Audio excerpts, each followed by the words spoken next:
Hi, I'm Doug from GearTunes, and on behalf of D'Addario, Sweetwater, and Gear Talk, it's my pleasure to welcome you to the third of 4 NYXL pedal board giveaways. Before we talk about how we're going to break this video down, I'd like to take a moment and congratulate John Deacon, winner of the second NYXL pedal board. Congratulations, dude. Enjoy your board. All right, we're going to start off by talking about what you need to do to win this pedal board. Then what we're going to do is we're going to talk about the components of the board, kind of how I pieced it together. And that's also going to include the order of the signal chain, what pedals I placed where and why. In turn, we're going to deconstruct the feature set of each of the pedals in terms of how I was using it within the framework of the pedal board. Then finally, we're going to deconstruct the feature set of the pedal as it related to the 15-second demos featuring each of these pedals that we shared at Instagram and Facebook.com/GearTunes. Awesome. Let's get to it. To win this week's board, I would suggest by starting off going to the desktop version of the YouTube site and going to youtube.com/GearTunes and looking there. You're going to see a whole list of things, all of which you need to do. And those things include 1, being a resident of the United States, Canada, or the United Kingdom. 2, subscribing to all of the GearTunes, D'Addario, Sweetwater, and Gear Talk YouTube channels, as well as the other things on that list. Awesome. As I mentioned in the previous videos, all the core components for the NYXL boards are the same. And each of these videos, I'm going to talk about one thing that each one of these things does that makes it so cool. In the case of the Hum-X, one of the things that I love about it is no matter where I am, whenever I plug any piece of gear into the wall, I'm using a Hum-X. And what that gives me is a sense of confidence that no matter what's going on with the power, I've done everything that I can to reduce noise. And that's awesome.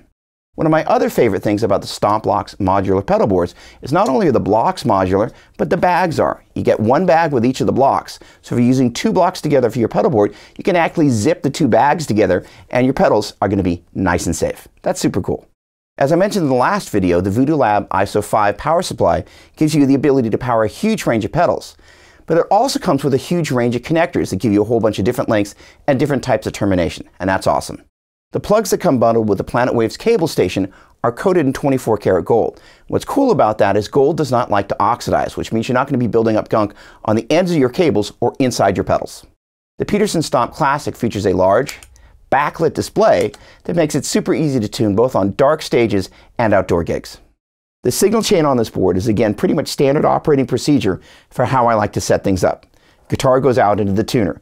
Again, I don't want anything in between my ability to get in tune and stay in tune. Next, I go out into the Bogner Ecstasy Blue distortion pedal.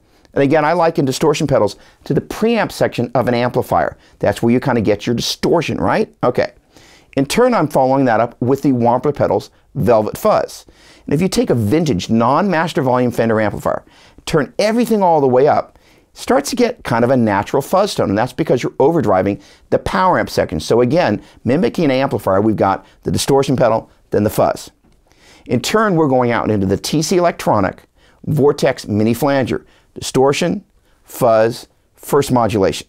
That in turn goes out into the Visual Sound H2O, which is a chorus echo pedal. So we've now got more modulation, and then finally our time-based effect. To regroup, what we've got is tuner, distortion, fuzz, first modulation, which is a flanger, second modulation, which is a chorus, and then finally the echo. Awesome. Let's get to some playing. For the demos you're about to hear, I'm using this PRS S2 Starla strung with NYXL 10 through 46 strings tuned to drop D. Here, first of all, is the clean tone in the middle position. All right, for more information about all the gear featured in this video, I invite you to visit GearTunes.com/NYXL. You're going to be able to find out product information about all the gear. You're going to be able to check out my videos, the manufacturer's videos, and once you've drilled down to the product pages, if you select the Buy Now button, that will take you over to the appropriate product page on the Sweetwater website because they are the retail partner on this promotion. The first demo is for the Bogner Ecstasy Blue distortion pedal. I'm going to be using the guitar in the bridge position. We're going to start off with the Ecstasy on. Then we're going to add the H2O for some delay, and then I'm going to come back to the Ecstasy pedal and engage the boost function. Here we go.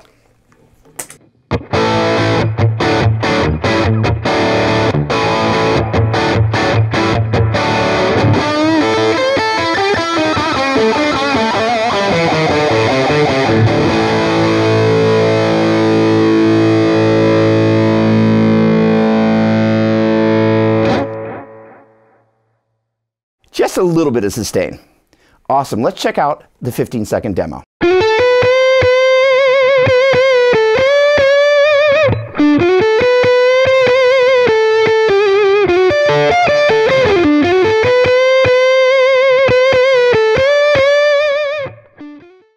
From left to right and top to bottom, I'm using the feature set on the Ecstasy pedal as follows. Variac switch is set to the on position, and that simulates the sound of stepping down the voltage to your amplifier. Very cool. The mode switch is set to blue, which is a higher gain setting than the plexi mode. The pre-EQ switch is set to B1, and that really controls kind of the openness and the presence of the top end. The structure switch is set to the 20th anniversary setting, and the 101, 100, and the 20th anniversary are the three different models of the Ecstasy, and I'm going with the 20th anniversary, which is actually a head that I own. Below that, you've got the volume, treble, middle, bass, and gain. And this is set to how I'm using it for the pedal board demos. I had a little bit bassier and a little less bright for the 15-second demo. Below that, you've got the two blue lights that also function as dials for controlling the amount of volume and gain when you engage the boost foot switch. And that boost switch, of course, is there on the lower left. So that gets us to the Wampler pedals Velvet Fuzz. Bridge position, and I'm also using the delay side of the H2O.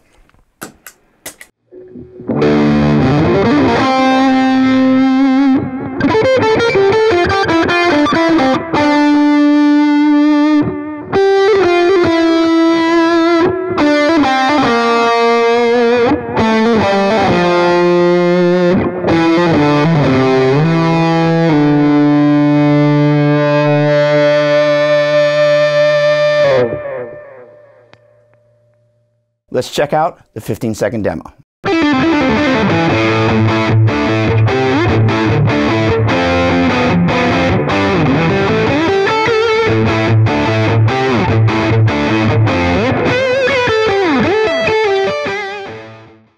The feature set on the Velvet Fuzz is pretty straightforward. At the top, you've got the fuzz control.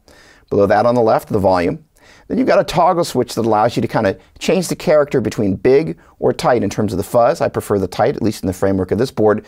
Then the brightness control allows you to choose how bright you want the pedal. That gets us to the TC Electronic Vortex mini flanger. Bridge position, Velvet Fuzz, the delay side of the H2O.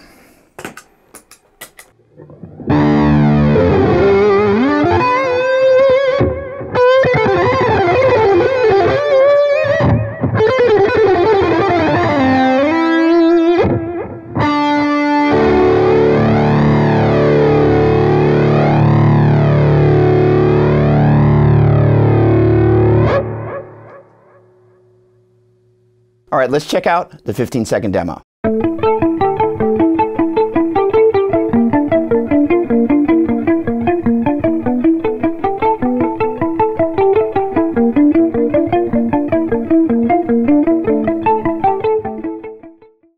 The controls on the face of the TC Electronic Vortex mini flanger are pretty straightforward. You've got depth, speed, and feedback. But with the tone print editor, you can load tone prints on here as well as do some really cool deep editing. Awesome little pedal. So that gets us to the Visual Sound H2O Liquid Chorus Echo pedal. Guitar is going to be in the middle position. We're going to start off with the echo side of the pedal on, then we're going to add the chorus.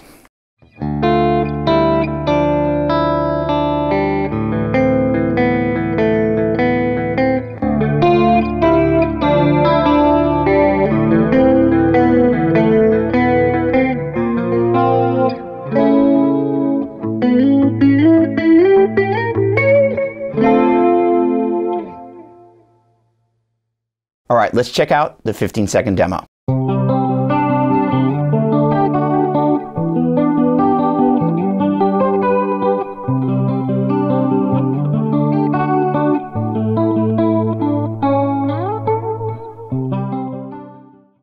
The Visual Sound H2O Liquid Chorus Echo pedal has a massive feature set that's still pretty easy to operate, but again offers a huge amount of flexibility. All right, we're going to take a look at the chorus side of the pedal first, which, by the way, you can operate completely independently with its own inputs and outputs from the echo side if you want to. All right, from left to right, top to bottom, you've got the speed, width, and depth of the chorus. Below that, you've got a 3-position intensity switch, then a tone control for the chorus. That's very cool. So when you bring in the chorus, you can actually make it so it doesn't want to disappear. Sometimes when you add modulation, it likes to fall back in the mix. The tone control makes it so it jumps out a little bit. Really cool. The chorus vibrato control is awesome. All the way to the left, it allows you to dial in traditional chorus sounds that still have a mix of the direct signal. All the way over to the right, you blend out the direct signal. This is an amazing amount of flexibility to be able to control with a knob. Below that, you've got the detune switch, which in the off position kind of gives you traditional chorus sounds, which is where I've got it set. But in the on position, you can take it really kind of way out into outer space. The delay side of the pedal is actually much more straightforward. You've got the delay, repeats, and level control. And you've got a switch below that to control short and long.